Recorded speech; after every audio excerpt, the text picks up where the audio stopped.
Garuda Express, an international courier service. రాజకీయ నాయకుల మాటలెప్పుడు ఇది చేస్తాం అది చేస్తాం అంటూ ప్రజల్ని మభ్యపెడుతూ ఉంటాయి. మరికొందరు నేతలైతే తమ వాగ్దాడితో అసలు విషయాన్ని మరిచి సొంత డబ్బా కొట్టుకోవడం బాగా అలవాటుగా మారిపోయింది. తాజాగా వెంకయ్యనాయుడు మాటలు విన్న ఏపీ ప్రజలు కంగుతింటున్నారు. ఎందుకో తెలుసా?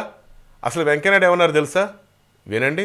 బీజేపీ నేత కేంద్ర మంత్రి వెంకయ్యనాయుడు మాటల మాంత్రికుడనే సంగతి ప్రత్యేకంగా చెప్పనక్కర్లేదు.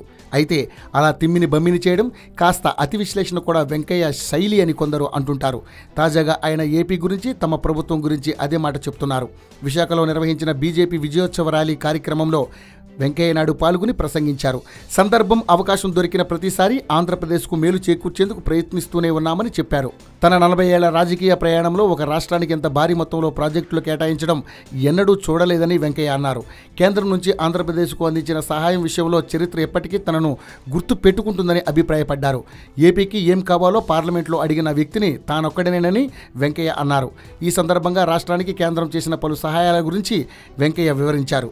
ఆంధ్రప్రదేశ్కు 950 మెడికల్ సీట్లు కేంద్రం అదనంగా ఇచ్చిందని, రాష్ట్రానికి 2500 మెగావాట్ల సామర్థ్యం గల 2 సాలార్ ప్రాజెక్టులను కేంద్రం మంజూరు చేసిందని వెంకయ్య గుర్తు చేశారు.